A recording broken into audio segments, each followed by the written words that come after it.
이 대림절 기간 동안에 특별히 우리가 요한 일서를 읽는 것은 참 시기적절하다라는 생각을 해봅니다.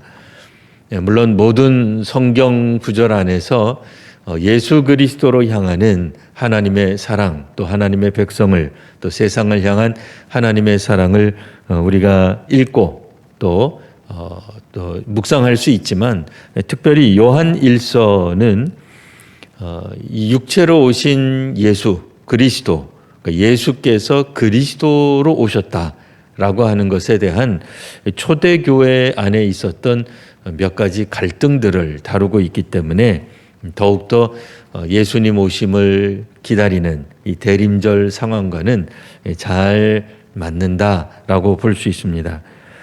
초대교회 안에서도 이와 같은 고민들이 있었습니다. 과연 예수가 그리스도이신가? 육체로 오신 예수, 그러니까 인간이죠. 인간이 어떻게 하나님의 아들이 될 수 있는가? 인간이 메시아일 수 있는가? 인간이 과연 그리스도일 수 있는가? 나사렛 예수는 실존하는 인물이었기 때문에 당시의 사람들은 더더욱 갈등했던 것 같습니다. 차라리 신화적인 존재, 그냥 전설에만 나오는 어떤 존재라고 한다면 사람들이 조금 더 쉽게 믿었을는지 모르지만, 당대의 나사렛 예수에 대한 역사적 증거는 차고 넘쳤을 것입니다.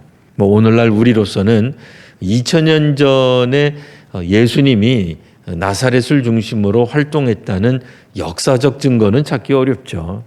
하지만 초대교회 시대 때는 어디 그렇겠습니까? 한치 건너 두치라고 조금만 이렇게 좀 수소문해 보면 나사렛 예수에 대한 실존했던 인물 나사렛 예수에 대한 여러 가지 증언들을 들을 수 있었을 겁니다. 그러다 보니 과연 사람이 그리스도일 수 있는가? 하나님께서 보내신 이 메시아라고 하는 증거가 과연 우리에게 있겠는가? 그냥 나사렛에서 활동하던 좋은 종교 지도자 중 한 명 아닌가? 라는 생각을 훨씬 더 인간적으로는 하기가 쉬웠을 것입니다. 그러나 이제 그리스도인들은, 그리스도의 제자들은 예수께서 그리스도이심을 믿어 의심치 않았습니다. 하지만 초대교회 안에서는 끊임없는 논쟁, 그리고 거짓 선지자, 거짓 교사들의 가르침에 많은 그리스도인들이 이 유혹에, 미혹에 빠져서 교회 공동체를 떠나는 일들이 왕왕 종종 있었던 것으로 요한 1서는 이야기하고 있습니다. 자, 그런 의미에서 1절 보시면 영을 다 믿지 말라 그러죠. 왜 그럴까요? 영은 우리는 그냥 성령 하나만 생각하기 쉽습니다만 그렇지 않죠. 수많은 영에 대한 이야기가 있습니다. 악령도 영이고 여러 가지 영들이 있는데 하나님께 속해 있는 영인지 분별할 필요가 있다라고 하는 것이죠. 자, 많은 거짓 선지자가 세상에 나왔기 때문입니다. 2절, 하나님의 영을 그럼 아는 방법이 있느냐? 있습니다. 2절에 따르면 예수 그리스도께서 육체로 오신 것을 시인한다면, 그러니까 나사렛 예수께서, 그러니까 인간이죠. 나사렛 예수 그럴 때는 그 인간으로 활동하셨던 예수님을 강조할 때 우리가 나사렛 예수 이렇게 얘기하고요. 예수 그리스도라고 얘기할 때는 예수님이 그리스도이시다라는 뜻입니다. 그러니까 예수와 그리스도가 같은 뜻이 아니라 예수님이 우리가 알던 그 예수님, 나사렛 예수가 곧 그리스도이시다, 메시아다라고 얘기할 때는 예수 그리스도, 이런 표현을 쓰죠. 예수 그리스도께서 육체로 오신 것 뭐겠어요? 예수 그리스도라고 하는 게 그냥 하나님의 아들에 대한 호칭이 아니라 그 나사렛 예수를 그리스도로 인정하는 것, 이게 이제 중요한 거죠. 그런 의미에서 초대교회 성도들은 예수님이 오신 날, 이렇게 성탄절을 기다릴 때 소위 말하는 아기 탄생이 주목한 게 아닙니다. 오늘날 우리 한국 사회에서는 워낙 출생률이 낮다가 보니 아이 출생에 대한 관심이 있는데, 그럼 성탄절도 아이 출생이냐, 아가가 뭐 태어난 것을 출생하는 생일을 기념하는 것, 거기에 기념하는 데 초점이 있지 않죠. 초대교회에서는 단순한 아기가 이 땅에 태어났다가 아니라 그리스도께서 인간의 몸을 입고 이 땅에 오셨다가 이제 중요한 핵심이 되겠습니다. 3절, 그러면 반대로 예수께서 그러니까 육체로 오신 예수께서 그리스도이심을 시인하지 않는 영은 어떤 영이냐? 적그리스도의 영이다 라는 말입니다. 적그리스도, 꼭 사탄만 의미하는 게 아니라 적그리스도라는 말은 적대자 그리스도라는 말입니다. 그러니까 그리스도를 적대하는, 그리스도이심을 부인하는, 그리스도 오심을 부인하거나 예수님이 그리스도이심을 부인하는 모든 그 존재를 적그리스도라고 이야기할 수 있습니다. 오늘날 이단 중에도 보면 예수님을 인정하기는 해요. 그래서 뭐 첫 번째 오신 주님 그렇게 얘기하고 두 번째 오신 주님은 자기라고 이야기하는 그런 이단들이 왕왕 있습니다. 그래서 예수님이 이 땅에 오셨다가 승천하신 것도 맞는데 다 완성하지 못했다는 거예요. 결국은 예수님은 그리스도의 사역을 완성하지 못한 거죠. 그러니까 뭔가 부족한 것이 있는데 그것을 채우기 위해 소위 말하는 교주들이 자기네들이 그것을 완성한다. 자신들이 재림한 그리스도다. 결국은 예수 그리스도를 부정하는 거죠. 지금도 있습니다. 자, 3절 보시면 너희가 들은 바 오리라 한 자가 지금 벌써 세상에 있다. 2000년 전 상황입니다만 이미 예수님의 제자들을 통하여서 적그리스도가 활동한 것, 그 그리스도이심을 부정하는 어떤 가르침, 거짓 교사, 거짓 예언자, 혹은 뭐 악한 영의 사주를 받은 뭐 그런 등등 여러 가지 사람들이 올 것이다라는 이야기가 있었는데 이미 왔다는 거예요. 그럼 4절 어떻게 되느냐? 너희는 하나님께 속하였다는 거죠. 그래서 그들을 이겼습니다. 한때 이겼습니다. 왜냐하면 요한 1서 서신을 읽는 교회 공동체들은 그래도 그들과의 어떤 그런 갈등, 신학적 갈등, 진리에 대한 싸움을 통하여서 먼저 한바탕 홍역을 치룬 다음에 그 다음에 이제 지친 교회에게 편지를 보낸 거거든요. 그러니까 앞으로 적그리스도가 올 거다 준비해라 그런 얘기가 아니라 이미 한바탕 큰 전쟁을 치른 거예요. 이들이 교회 안에 들어와 가지고는 얘기하는 거죠. 우리는 유대인인데 나사렛 예수 나와 같이 살았다. 나와 같이 자랐어. 하고 얘기를 하는 거예요. 그가 뭐 사람이었지. 무슨 소리냐. 그의 아버지도 알고 내가 그의 어머니도 알고 그의 형제들도 아는데 그러다가 그가 신성모독으로 뭐 이야기하다가 결국은 십자가에서 죽은 거지. 어떻게 그가 그리스도이냐. 내가 유대인인데 하나님의 율법은 그렇게 간단한 게 아니다. 뭐 이렇게 이야기를 하니까 초대교회 성도들 가운데는 저게 저 말이 맞는가 보다. 그런 생각이 들잖아요. 유대인들이 말을 하면 또 실제로 뭐 나사렛 출신이다. 내가 뭐 가버나움에서 왔다. 그렇게 이야기하면 사람들이 귀가 솔깃해지기 마련입니다. 게다가 그런 거짓 교사들은 구약을 인용해요. 구약을 인정합니다. 하나님 인정하는 사람들이에요. 그러니까 기본적으로 이방신을 섬기는 거짓 교사가 아닙니다. 하나님 믿는 사람들이에요. 구약의 백성이에요. 그런데 그들이 예수님을 잡아 죽였던 제사장들 혹은 바리새인들이 그랬던 것처럼 율법에 굉장한 열심이 있는 사람들이었죠. 그런데 그들이 과연 예수님을 그리스도로 인정했는가? 아니죠. 절대로 인정하지 않습니다. 그냥 유명한 랍비 정도는 뭐 특이한 이론을 이야기하긴 했지라고 뭐 그 정도까지만 생각을 했던 겁니다. 초대교회가 되고 나서도 여전히 그 유대교 전통의 그 둔 거짓 교사들, 선지자들로 인해 교회는 큰 어려움을 겪었던 것입니다. 5절 보시고요. 자, 그들은 세상에 속해 있습니다. 거짓 선지자들 혹은 적 그리스도의 영은 세상에 속해 있기 때문에 세상에 속한 말을 하는 거예요. 하늘에 속해 있는 말을 하지 않습니다. 그러니 당연히 세상은 그들의 말을 듣고요. 6절 반대로 우리는 하나님께 속해 있습니다. 그래서 하나님을 아는 자는 우리 말을 듣게 되어 있다 라고 먼저 이야기를 합니다. 그리고 나서 다시 한번 이 7절부터 보시면 우리가 서로 사랑해야 됩니다 라는 얘기를 하고 있습니다. 자, 사랑은 하나님께 속한 것입니다. 또 8절 하나님은 사랑이시다. 어느 교회에서 표처럼 사용해서 굉장히 유명해진 한국 교회에 널리 알려진 구절이 되었죠. 하나님은 사랑이시다.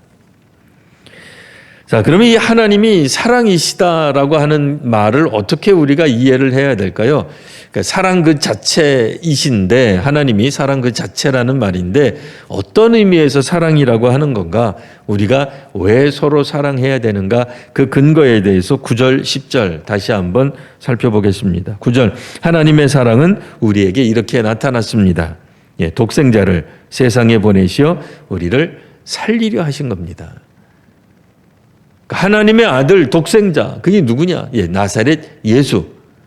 예수님이 하나님의 아들이고 세상에 오신 것은 우리를 살리려 하신 것입니다. 그럼 무슨 수로, 무슨 방법으로 어떻게 우리를 살리려고 하셨는가? 구약의 백성들은 제사를 통해서 하나님께 나아갔습니다.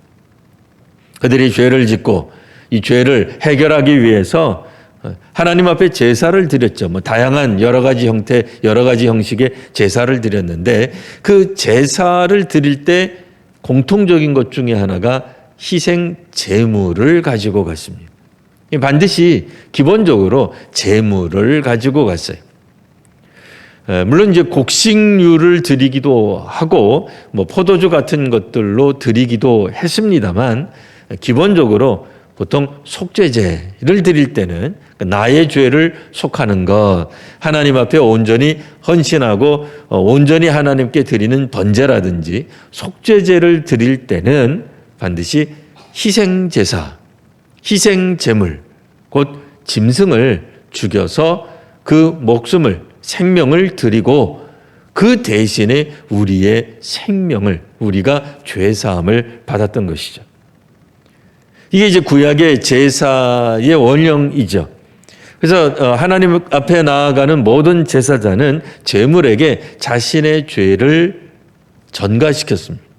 옮기는 거예요. 머리에 안수함으로써 나의 죄를 희생제물이 가져간다라고 생각했고 그 희생제물이 제사 제사잔 위에 올라가는 거죠.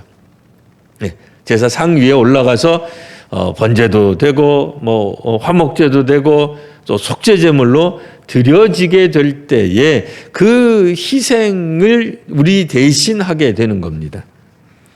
10절 사랑은 여기 있습니다. 사랑이 무엇인가라고 말을 한다면 10절 우리가 하나님 사랑한 게 아니라 하나님이 우리를 사랑해서, 그러니까 우리가 막 하나님 사랑하니까 하나님이 희생제물, 화목제물로 자기 아들을 보내신 게 아니라 하나님이 보내신 거예요.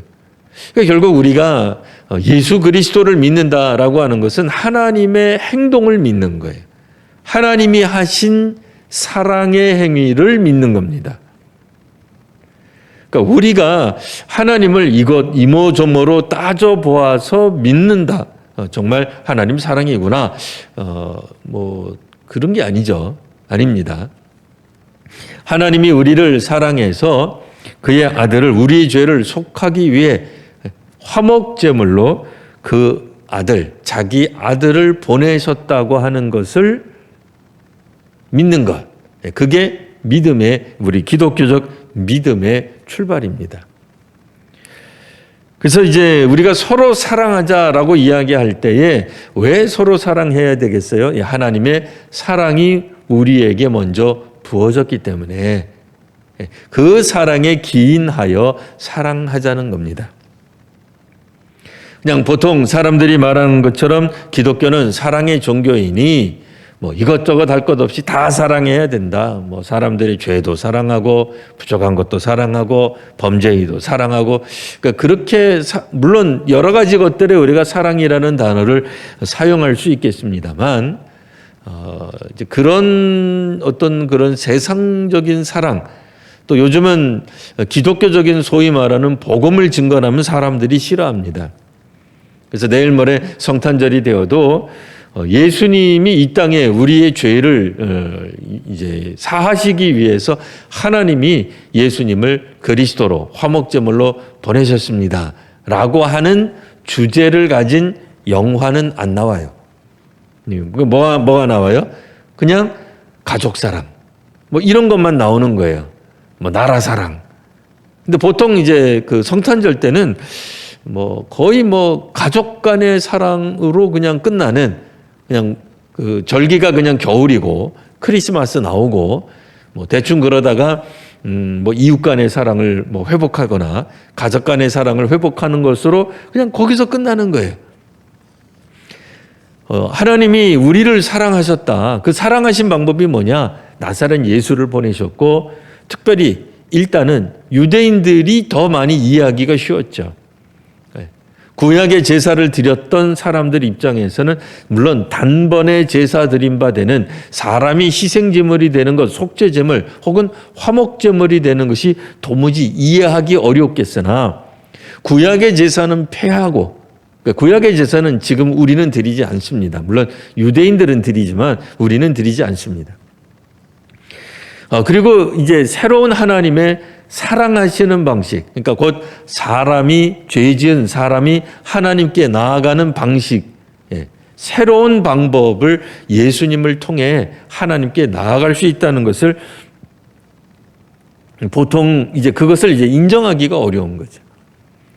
2000년 전이나 지금이나 사실 복음은 믿음의 사람들에게 이 정말 그 어떻게 보면은 가장 어려운 어떤 걸림돌 같은 거예요. 장벽 같은 거예요. 이 장벽을 넘어서야만 비로소 그리스도인이다라고 말할 수 있습니다. 교회를 단순히 출석한다고 해서 되는 게 아니죠. 그리고 그냥 뭐 교회 다니면은 내 죄가 사해진대, 내 죄가 없어진대. 얼마나 신나요. 아무리 이 땅 위에서 죄를 많이 지어도 죄를 사해주는 어떤 통로 기관이 있다고 하니까 마음껏 죄 지어도 되겠다. 그런 거 아닌 거 알잖아요, 우리.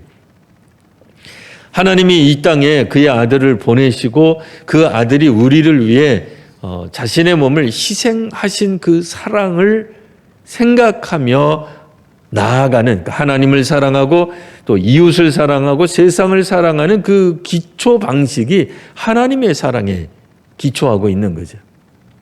그러니까 하나님의 사랑을 우리가 인정하지 않으면, 하나님의 행동을 인정하지 않으면 사실 그리스도인 또 교회라 말할 수 없는 것입니다. 성탄절을 우리가 진정으로 바르게 복되게 지내려고 한다면 이 핵심 메시지가 반드시 알려져야 할 것입니다. 오늘 이 땅 위에 수많은 영들이 있겠습니다만 과연 예수님을, 나사렛 예수, 인간으로 오셨던 그 나사렛 예수를 그리스도로, 하나님이 보내신 메시아요, 하나님과 사람 사이의 화목제물로 이해하도록 인정하는 영이, 그게 하나님께 속한 영입니다. 그 외에는 다 적그리스도, 그리스도를 적대하는, 그렇죠, 예수 그리스도를 부정하는 그런 가르침, 그런 영이 될 것입니다. 교회는 또 우리 기독교 또 신앙교육은 예수님이 그리스도이심을, 또 하나님이 하신 구원, 하나님이 하신 사랑의 행위를 끊임없이 또 되뇌이고 반복하고 암송하고 또 기억하고 또 훈련하고 공부하는 그런 모임이 되어야 할 것입니다. 바로 그것에 기초해서 오늘 우리가 예배가 가능하고 또 친교도 가능하고 봉사도 가능한 겁니다. 예수님이 그리스도이심, 곧 하나님의 사랑의 행위, 기본적으로 하나님이 희생제물로, 화목제물로 그의 아들을 보내셨다라고 믿는 믿음 위에서 모든 성도와 교회의 활동들이 의미가 있을 것입니다. 우리의 직분도, 우리의 섬김도, 우리의 봉사도, 선교도 궁극적으로는 예수님이 그리스도이심을 믿고 고백하는 데 있습니다. 오늘 다시 한번 이제 곧 다가올 성탄절, 며칠 남지 않았습니다. 성탄절의 의미를 다시 한번 깊이 새기며 또 우리 주변을 하나님의 사랑으로 또 가득 차게 하는 우리 성도와 우리 교회가 되시기를 바랍니다. 기도하겠습니다. 거룩하신 주님, 믿음으로 살아가던 2000년 전 초대교회에 큰 어려움이 있었습니다. 예수가 그리스도이심을 부정하는 이런 가르침들 때문에 교회가 분열되고 또 갈라지고 나뉘게 되었습니다. 남아있는 성도들에게 요한은 이런 정말 격려하고 또 힘을 불어넣어주는 말씀을 적었는데 오늘 이 시대 한국교회에도 이와 같은 말씀을 다시 한번 더하여 주옵소서. 예수님이 그리스도이심을 고백하는 성도들이 또한 하나님을 기뻐하며 하나님께 노래하며 또한 하나님을 증거하며 하나님 때문에 우리가 서로 사랑하게 되는 그런 귀한 한국교회가 되게 하여 주시옵소서. 그 어떤 것도 하나님의 사랑 그 행위 그것보다도 더 의미 있는 것은 없는 줄 압니다. 예수 그리스도를 보내신 하나님의 사랑의 행위를 다시 한번 깊이 묵상하는 귀한 또 이 시간에 저희들 또 성탄절 되게 하여 주옵소서. 거룩하신 우리 구주 예수님 이름으로 기도합니다. 아멘.